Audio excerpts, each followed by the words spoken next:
আজকে যে বার্তা দাদা আমাদেরকে দিলেন, সেটা আমরা একদম সবাই মিলে নিশ্চয়ই পালন করব।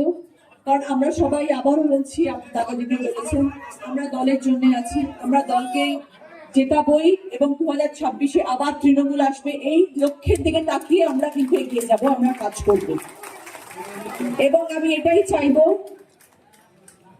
যেটা দাদা আবার বললেন, এবং আমি আমার তরফ থেকে বিধায়ককে বলবো এবং তথা আমার সমস্ত কাউন্সিলররা যারা রয়েছেন সবাইকে বলবো, প্লিজ দলীয় যত কর্ম হবে সবাই যেন আমরা একসাথে কাজ করি, প্রত্যেককে যেন ইনফর্ম করা হয় কখন কোথায় কি কর্মসূচি, এবং সেটা যেন সবাইকে জানানো হয় এবং সবাই মিলিতভাবে সেখানে কাজে আসে।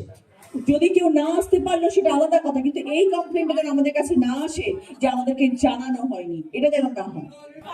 নির্দেশ দিয়েছে আমরা অক্ষরে অক্ষরে পালন করবো।